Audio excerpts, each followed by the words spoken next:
please. Thank you. Microphone.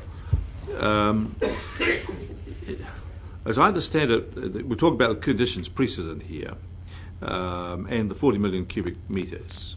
And we've got expressions of interest for, I've got the big number of them, but as I recall it, my rough calculation is that we would need 90% of those who have made an expression of interest to convert that into a firm contract to meet the 40 million cubic metres. Now, do you think that is significant? How would you rate the chances of that being achieved from your estimation? I know we've got to pass the 40 million, so it's a drop dead, no question about that. It seemed to me that 90% expressions of interest being converted to a hard contract was a pretty high ask. Yeah. Look, but I think there'll be unders and overs, because there'll be people who haven't committed to an expression of interest who, when they see what's happening next door or down the road, will and as they see more certainty around the project, may come into the mix as well. So, if you were saying your total pool was that original EOI and the rest are unlikely to participate, that's different from saying, well, actually you'll have unders and overs. All right. The second point I would just come back to is Councillor Scott asked you about the information. I agree with that's very good.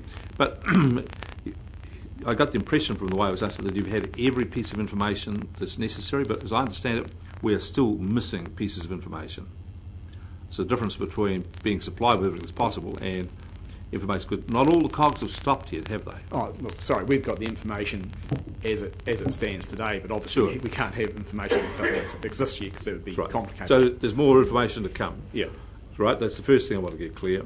And I understand, as I would expect, you will come back to this council with a full report when all of the cogs have stopped, all of the information is known, and give us your final report. Yeah. All right. And I just close by saying, sorry? Well, just to be clear, Councillor, that's what we're recommending. That this presentation today fulfils their current contract with us. So what we're recommending is they actually come back, and that's for discussion. They're willing to do that, but come back when all the final pieces of information are known. Absolutely, that's what we require. I just want to say to you, thank you for the report. I found it quite readable for these things, and it's added to my knowledge on it. I think your analysis has been quite good. Thank you. Let's work around the table as we head to lunch. Councillor Pipe, do you have any further questions? Do you have any further questions? Further questions? Councillor Hewitt, been very quiet there. I'm prepared to move recommendations 1 to 3. Okay, before we get there, Councillor Dick, have you got any other questions? You're happy to second that? Okay. Do you wish to speak? Thank you, gentlemen. My questions have been answered. My key ones were particularly as posed by Councillor Scott. I think you've presented to us a very succinct report, given the constraints that we have at this point in time, and your addendum will be very welcome. So I appreciate the readability of this and the debate that's ensued, and I look forward to your next part. Thank you. Councillor Dick, do you wish to speak? Further speakers? Well, just an observation. One of the earlier reports said that the average age of landowners was 59. I think that was probably 18 months ago.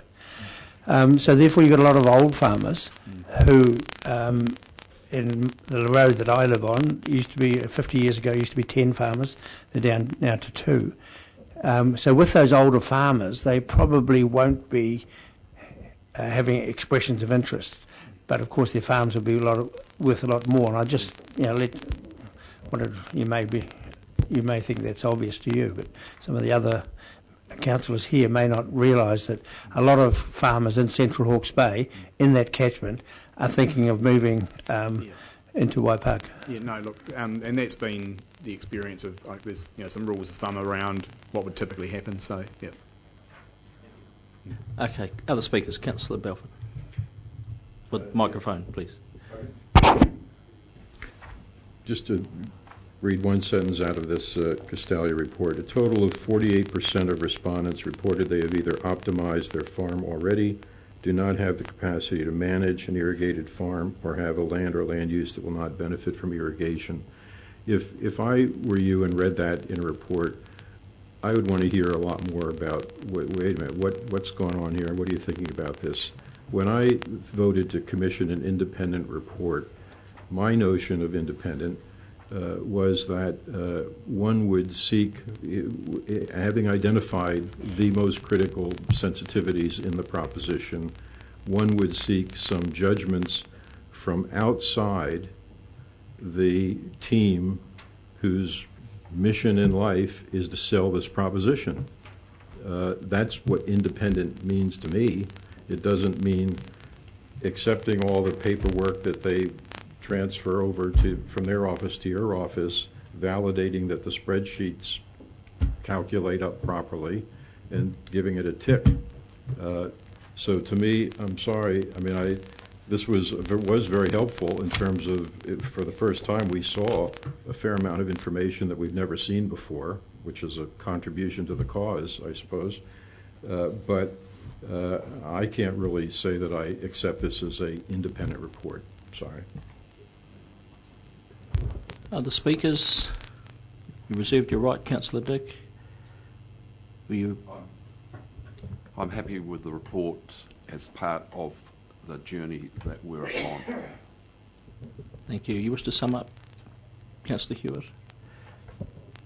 Put the motion, then all those in favour please say aye. Contrary, no. Carried. Thank you. Lunchtime. Reconvene at 1 in a move not yet performed at the Hawke's Bay Regional Council. We will go into yet another presentation, then we will go back to the minutes. So 1 o'clock, just so everyone's aware, 1 o'clock HBRIC will be talking to us. So 8 o'clock finish, that's right. Clear your diary. Yeah.